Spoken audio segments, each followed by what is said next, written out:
창세기 8장.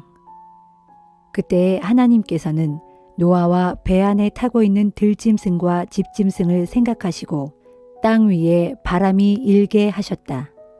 그러자 물이 빠지기 시작했다. 땅 속에 있는 깊은 샘과 하늘의 수문이 닫히고 하늘에서 내리던 비도 그쳤다. 땅에서는 계속 물이 빠졌다. 150일이 지나자 물이 많이 줄어들었다. 그해 7월 17일 마침내 배가 아라랏산의 봉우리에 걸렸다. 물은 계속해서 빠졌다. 10월 초하룻 날에는 높은 산봉우리들이 듬성듬성 드러났다.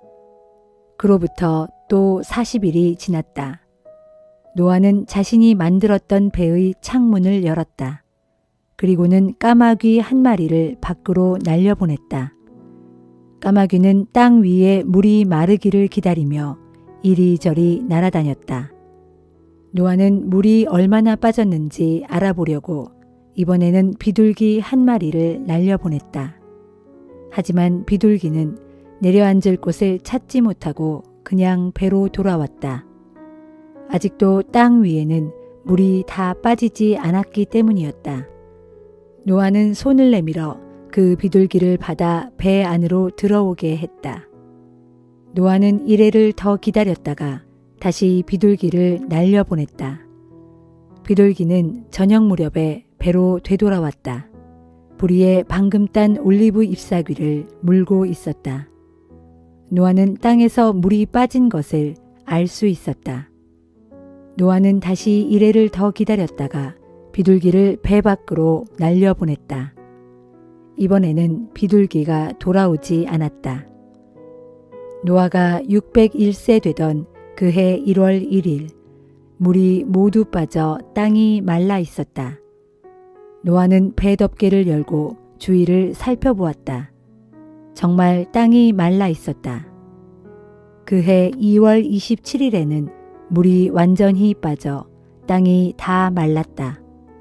그때 하나님께서 노아에게 말씀하셨다.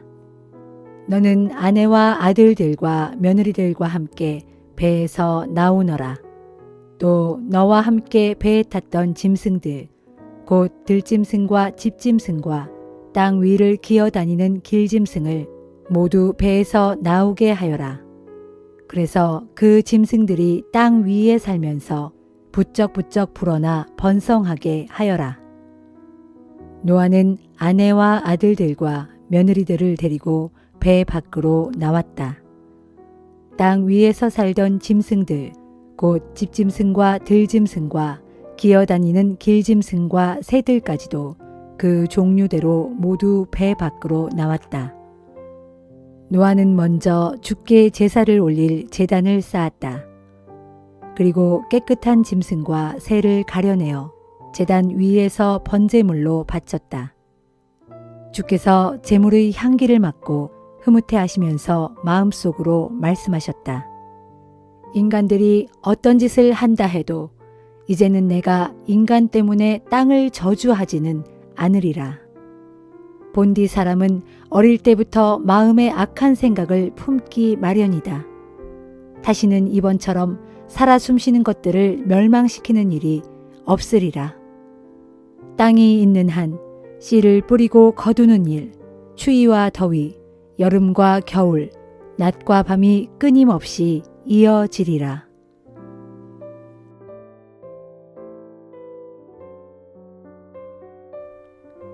마태복음 8장. 예수께서 산에서 내려오시자 많은 사람들이 예수의 뒤를 따랐다. 그때 한 나병 환자가 다가오더니 예수 앞에 와서 무릎을 꿇고 말하였다. 주님, 주님께서 원하신다면 저를 고쳐주실 수 있습니다. 예수께서 그를 만지시며 내가 당신을 고쳐주겠소. 깨끗하게 되시오. 하시자 즉시 그의 병이 나았다. 예수께서 그에게 말씀하셨다. 아무에게도 이 일을 말하지 마시오.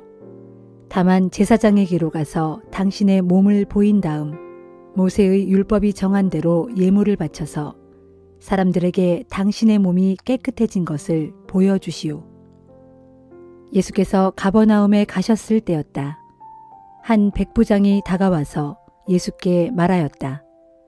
주님, 제 하인이 중풍으로 쓰러져 몹시 고통받고 있습니다. 예수께서 대답하셨다. 알았소. 내가 가서 고쳐주겠소. 그러자 그 백부장이 말하였다. 주님, 저는 주님을 제 집에 모실 자격조차 없습니다. 주님이 이 자리에서 나으라고 말씀만 하셔도 제 하인은 나을 것입니다. 저에게는 윗사람도 있지만 저도 부하들을 거느리고 있습니다. 제가 부하들에게 가라 하면 가고 오라 하면 옵니다. 하인에게 일을 시키면 하인은 그 일을 합니다.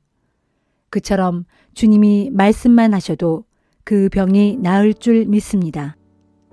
예수께서는 백부장의 말에 감탄하셨다. 그래서 사람들에게 말씀하셨다. 나는 이제껏 이스라엘 온 땅에서 아무에게서도 이만한 믿음을 가진 사람을 본 일이 없습니다.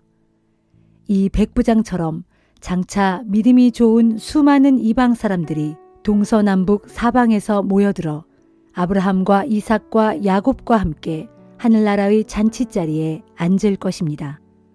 그러나 이 나라의 사람들 중에는 어두운 곳으로 쫓겨나 땅을 치며 슬피 통곡할 사람이 많을 것입니다. 그러고 나서 예수께서 백부장에게 말씀하셨다. 자, 이제 집으로 가시오. 당신의 믿음대로 될 것이오. 바로 그 시각 백부장 집의 그 하인의 병이 말끔히 나았다. 예수께서 베드로의 집에 가셨을 때였다. 그때 베드로의 장모가 열병으로 앓아누워 있었다. 예수께서 그 여자의 손을 잡으시자 즉시 열이 내렸다. 그러자 그 여자는 자리를 털고 일어나 예수님을 대접하려고 식사 준비를 하였다. 날이 저물자 사람들이 귀신 들린 사람을 예수께 많이 데려왔다. 예수께서는 말씀으로 귀신들을 다 쫓아내셨고 병자들을 고쳐주셨다. 이로써 이사야의 예언이 이루어진 셈이다. 그분은 몸소 우리의 병약함을 짊어지셨고 우리의 질병을 대신 떠맡으셨다. 많은 사람들이 주위에 몰려든 것을 보시고 예수께서는 제자들에게 갈릴리 호수 건너편으로 건너가라고 지시하셨다. 그때 한 율법 교사가 예수께 말하였다. 선생님, 저는 선생님이 가시는 곳이면 어디든지 따라가겠습니다. 예수께서 그에게 말씀하셨다. 여우도 굴이 있고 새들도 보금자리가 있소. 그러나 인자는 머리 둘 곳조차 없소. 또 제자들 중 한 사람이 말하였다. 선생님, 저는 아버지의 장례를 치르고 와서 선생님을 따르도록 하겠습니다. 그러자 예수께서 그에게 말씀하셨다. 죽은 사람의 장례는 죽은 사람들에게 맡기고 당신은 나를 즉시 따르시오. 예수께서 갈릴리 바다를 건너가시려고 배를 타시자 제자들도 뒤이어 배를 탔다. 그런데 갑자기 폭풍이 일더니 물결이 배보다 높이 치솟았다. 그러나 예수께서는 주무시고 계셨다. 겁먹은 제자들이 예수를 흔들어 깨우며 소리쳤다. 주님, 우리를 살려주십시오. 우리 모두가 물에 빠져 죽게 생겼습니다. 그제야 예수께서 일어나시며 말씀하셨다. 믿음이 적은 자들아, 왜 그렇게도 겁이 많으냐? 그러고는 바람과 바다를 향해 꾸짖으시자 폭풍이 그치고 사방이 고요해졌다. 제자들은 비로소 정신을 차리고 크게 놀라워했다. 도대체 이분은 누구이시기에 바람과 바다까지도 이분의 말에 순종하는가? 예수께서 갈릴리 호수 건너편의 가다라 지방에 도착하셨을 때 귀신 들린 두 사람이 무덤 사이에서 나오다가 예수와 마주쳤다. 마을 사람들은 무덤에서 사는 그들이 너무나 사나워서 아무도 그 길로 지나다니지 못했다. 그런데 그들이 갑자기 예수를 향해 소리를 질렀다. 하나님의 아들이여, 우리를 어떻게 하실 작정입니까? 아직 때가 되지도 않았는데 왜 우리를 찾아와 괴롭히려 하십니까? 그때 마침 거기서 조금 떨어진 곳에 돼지떼들이 우글거리고 있었다. 귀신들은 예수께 애걸하였다. 당신이 우리를 쫓아내실 생각이라면 저 돼지떼에게로 우리가 들어갈 수 있도록 허락해 주십시오. 예수께서 들어가라 하고 허락하시자 귀신들은 그 사람들에게서 나와 돼지떼 속으로 들어갔다. 그러자 돼지떼는 비탈을 달려 내려가더니 물속에 모두 빠져 죽었다. 이 광경을 보고 돼지치던 사람들이 마을로 달려가 사람들에게 이 일을 알렸다. 그러자 마을 사람들이 예수께 다 달려나오더니 예수를 보고는 자기네 마을에서 떠나달라고 간청하였다.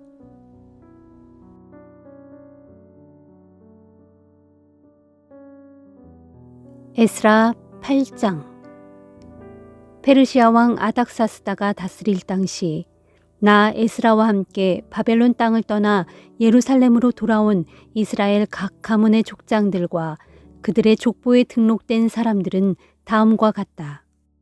비느하스 가문에서는 게르솜, 이다말 가문에서는 다니엘, 다윗 가문에서는 스가냐의 아들 핫두스, 바로스 가문에서는 스가랴 및 그와 함께 등록된 남자 150명, 바핫 모압 가문에서는 스라히아의 아들 엘 여호에네 및 그와 함께 등록된 남자 200명, 삿두 가문에서는 야하시엘의 아들 스가냐 및 그와 함께 등록된 남자 300명, 아딘 가문에서는 요나단의 아들 에벳 및 그와 함께 등록된 남자 50명, 엘람 가문에서는 아달리아의 아들 여사야 및 그와 함께 등록된 남자 70명, 스바디아 가문에서는 미가엘의 아들 스바디아 및 그와 함께 등록된 남자 80명, 요압 가문에서는 여히엘의 아들 오바댜 및 그와 함께 등록된 남자 218명,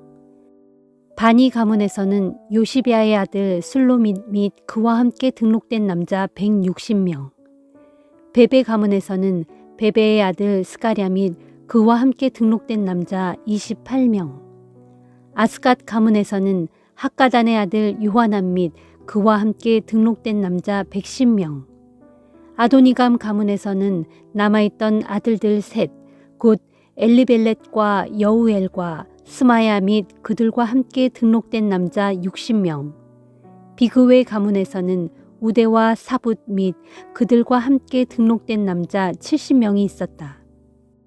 나는 아하와 강가에 예루살렘으로 돌아갈 사람들을 모아놓고 사흘 동안 천막을 치고 묵으면서 최종 점검을 했다. 그런데 내가 가만 살펴보니 백성들과 제사장들 가운데 레위 사람들이 한 명도 없었다. 그래서 나는 백성의 지도자들인 엘리에셀, 아리엘, 스마야, 엘라단, 야립, 엘라단, 나단, 스가랴, 무슬람 및 학식이 높은 요아립과 엘라단을 불러 그 문제를 상의했다.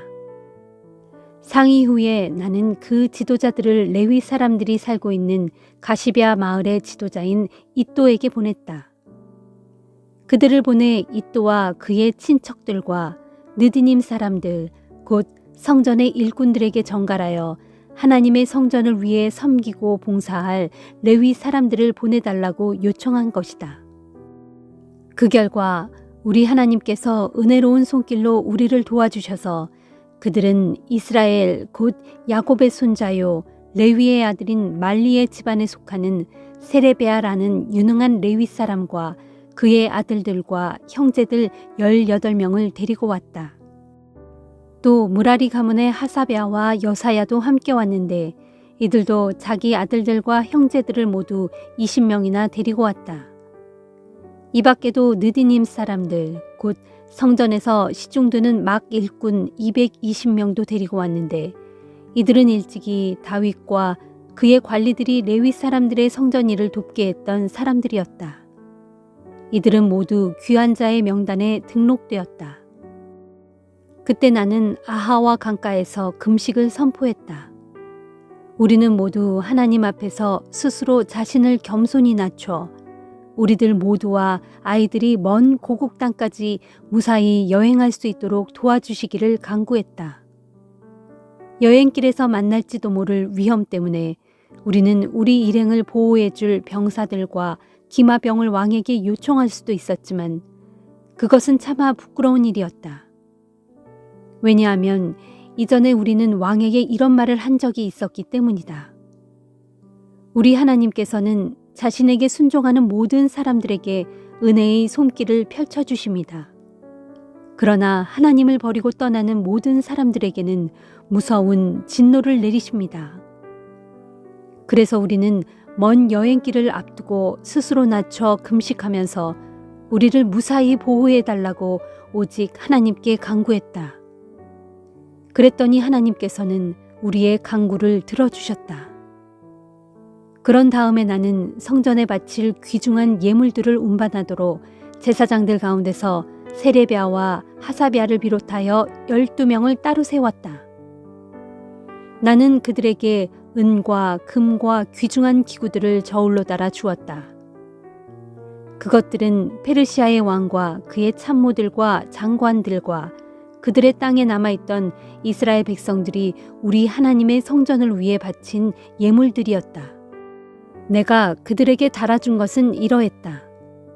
은 650달란트, 은으로 만든 그릇 100달란트, 금 100달란트, 전체 무게가 1000다릭 나가는 금그릇 20개, 금처럼 빛나는 아주 귀한 청동 그릇 2개였다. 나는 그들에게 말했다. 여러분은 주께 바쳐진 거룩한 사람들이고 이 물건들도 주께 바쳐진 거룩한 것들입니다. 이 은과 금은 여러분의 조상들이 섬기던 하나님께 기쁜 마음으로 바쳐진 예물들입니다. 그러므로 여러분은 이것들을 모두 잘 간수하여 예루살렘에 있는 하나님의 성전까지 무사히 가지고 가야 합니다. 그곳에 가서 제사장들과 레위 사람들과 이스라엘 집안의 족장들에게 넘겨줄 때까지 잘 간수하도록 하십시오. 이렇게 제사장들과 레위 사람들은 예루살렘에 있는 하나님의 성전으로 가져가려고 그 무게를 달아놓은 은과 금과 귀중한 그릇들을 넘겨받았다. 그 후 우리는 첫째 달 12일에 아하와 강가를 떠나 예루살렘을 향해 먼 여행길에 올랐다. 예루살렘으로 가는 길은 아주 멀고 험했지만 우리 하나님의 은혜로운 손길이 우리를 항상 보호해 주셨기 때문에 우리는 모든 적들과 도적대의 손에서 벗어나 무사히 여행할 수 있었다. 마침내 우리는 예루살렘에 도착했고 거기서 3일 동안 푹 쉬었다. 나흘째 되는 날 우리는 하나님의 성전에서 은과 금과 귀중한 그릇들을 다시 저울로 달아 우리아의 아들인 제사장 무레못에게 넘겨주었다.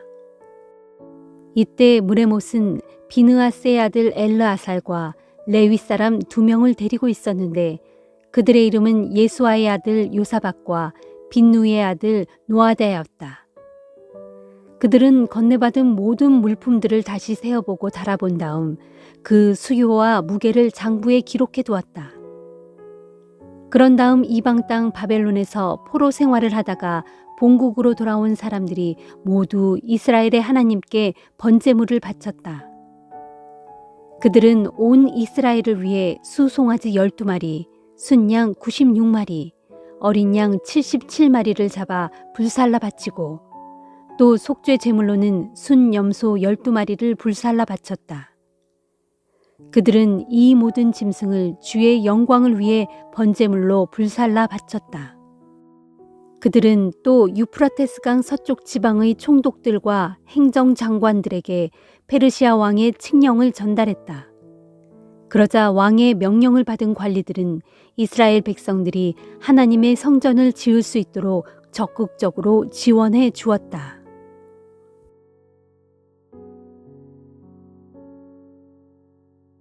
사도행전 8장. 사울은 스데반이 죽임당한 것을 당연하게 여겼다. 그날부터 본격적으로 예루살렘에 있는 교회에 박해의 광풍이 불었다. 그래서 사도들을 제외한 모든 신자들이 유대와 사마리아 지방으로 뿔뿔이 흩어졌다. 신앙심 깊은 사람들이 스데반의 시신을 거두어 장사를 지내고 그를 생각하면서 몹시 슬퍼하며 울었다. 그러나 사울은 교회를 모조리 없애버리려고 집집마다 찾아다녔다. 그래서 신자가 발견되면 남녀를 가리지 않고 끌어내어 감옥에 보냈다. 여기저기 도처에 흩어진 신자들은 가는 곳마다 복음을 전파했다. 그들 가운데 빌립 집사도 있었다. 그는 사마리아 성읍으로 내려가서 사람들에게 예수가 그리스도임을 전했다. 사마리아 사람들은 빌립의 말을 듣고 또 그가 행하는 놀라운 기적적인 일들을 보면서 온 마음을 기울여 그가 전하는 말에 귀를 기울였다. 그때에 악한 귀신들이 비명을 지르면서 많은 이들에게서 떠나갔고 수많은 중풍병자와 지체 장애인들이 고침을 받았다. 그리하여 사마리아 온 성읍에 큰 기쁨이 넘쳤다. 한편 그 성읍에 여러 해 동안 마술을 부리며 살아온 시몬이라는 사람이 있었다. 그는 자신이 대단한 인물인 양 행세했고 많은 사람들이 그를 따랐다. 그래서 성읍 사람들은 신분의 귀천을 가리지 않고 모두가 그 사람에게 시선을 집중하면서 이 사람이야말로 하나님께서 보내신 대단한 능력의 소유자다라고 칭찬하며 감탄하였다. 이처럼 시몬이 신기한 마술로 오랫동안 그곳 사람들을 놀라게 해왔기 때문에 사람들은 그를 믿고 따랐다. 그러나 이제 빌립 집사가 그 성읍에 와서 하나님의 나라와 예수 그리스도에 관한 기쁜 소식을 전하자 많은 사람들이 빌립의 말을 믿고 세례를 받게 되었다. 마술사 시몬도 믿고 세례를 받았다. 그런 뒤 빌립이 가는 곳이면 어디든지 따라다니며 빌립이 베푸는 많은 기적들을 보고 크게 놀라워했다.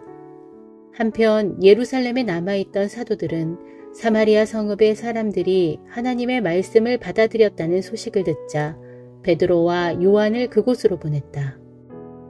두 사도는 사마리아에 도착하자 그곳 사람들도 성령을 받을 수 있게 해달라고 하나님께 기도를 드렸다. 당시 사마리아 사람들은 단지 주 예수의 이름으로 물 세례만 받았을 뿐 그때까지 아무에게도 성령이 임하시지 않았기 때문이었다. 그래서 베드로와 요한이 그들에게 손을 얹고 기도하니 그들에게도 성령이 임했다. 마술사 시몬도 그 광경을 보았다. 사도들이 하나님의 머리에 손을 얹자 성령이 임하시는 것을 보고는 시몬이 사도들에게 돈을 내밀면서 부탁했다. 내게도 이런 능력을 주어 내가 손을 얹는 사람마다 성령을 받게 해주십시오. 그러자 베드로가 시몬을 꾸짖으며 말했다. 감히 하나님의 선물을 돈으로 사려 하다니 당신은 그 돈과 함께 망할 것이오. 하나님 앞에서 마음을 올바르게 쓰지 못하니 당신은 이 일에 아무런 상관도 없고 또 얻을 것도 없소. 그러니 당신은 속히 악한 생각을 뉘우치고 주께 기도하시오. 그러면 하나님께서는 당신이 그런 악한 생각을 품었던 것을 용서해 주실지도 모르오. 내가 보기에 당신은 마음이 뒤틀려 있고 죄에 사로잡혀 있소. 시몬이 당황하며 대답했다. 선생님들, 그런 일이 제게 일어나지 않도록 제발 저를 위해 기도해 주십시오. 베드로와 요한은 이렇게 사마리아 성읍에서 하나님의 말씀을 증거하고 선포한 후 다시 예루살렘으로 돌아왔다. 돌아오는 길에 두 사도는 사마리아 지역의 여러 마을에 들러 복음을 전했다. 그 무렵 7 집사 가운데 하나인 빌립에게 주님의 천사가 나타나서 말했다. 너는 일어나 예루살렘에서 가사로 통하는 광야길을 따라서 남쪽으로 내려가거라. 주님의 천사가 일러준 대로 빌립이 일어나 내려가는데 도중에 에티오피아 사람 하나를 만났다. 그 사람은 에티오피아 여왕 간다게의 모든 재정을 관리하는 내시였다. 그 사람은 예루살렘에 예배를 드리러 왔다가 본국으로 돌아가는 길이었는데 마차에 앉아 예언자 이사야의 책을 읽고 있었다. 그때 성령께서 빌립에게 말씀하셨다. 저 마차에 가까이 다가가거라. 빌립은 마차에 가까이 다가가서 그 사람이 책 읽는 소리를 듣고는 물었다. 지금 당신이 읽고 있는 글이 무슨 뜻인지 이해하십니까? 그 사람이 대답했다. 잘 모릅니다. 아무도 가르쳐주는 사람이 없는데 제가 어찌 알겠습니까? 그러고는 마차에 올라와서 자기 곁에 앉으라고 빌립에게 권하였다. 그 사람이 읽고 있던 성경 구절은 다음과 같았다. 그는 도살장에 끌려가는 양처럼 잠잠하였고 털 깎는 자 앞에선 어린 양처럼 입을 열지 않았다. 그는 온갖 수치를 당하면서 억울하게 불공정한 판결을 받아 이 땅에서 자기 생명을 빼앗겼으니 누가 그 세대의 악함을 말로 다 표현할 수 있으랴. 에티오피아 내시가 빌립에게 물었다. 여기서 그는 어떤 예언자를 가리킵니까? 이사야 자신입니까? 아니면 다른 분입니까? 그래서 빌립은 입을 열어 이 구절에서부터 시작하여 예수 그리스도에 관한 기쁜 소식을 그에게 상세하게 설명해 주었다. 그렇게 이야기하면서 길을 계속 가다가 마차가 물 있는 곳에 이르자 에티오피아 내시가 빌립에게 말했다. 보십시오. 저기 물이 있군요. 제가 세례를 받고 싶은데 무슨 문제라도 되는 것이 있습니까? 빌립이 내시에게 말했다. 그대가 마음을 다해 진심으로 그분을 믿는다면 세례를 받을 수 있습니다. 그러자 내시가 대답하였다. 저는 예수 그리스도가 하나님의 아들이심을 진심으로 믿습니다. 빌립은 마차를 멈추게 하고 내시와 함께 물가로 내려가서 그에게 세례를 주었다. 두 사람이 물에서 올라왔을 때 주님의 영이 갑자기 빌립을 어디론가 데려가셨으므로 내시는 빌립을 다시 볼 수 없었다. 그러나 내시는 기쁨에 넘쳐서 자기가 가던 길을 계속 갔다. 그 뒤 빌립은 아소도에 나타나서 여러 마을을 두루 다니면서 복음을 전하다가 가이사랴에 이르렀다.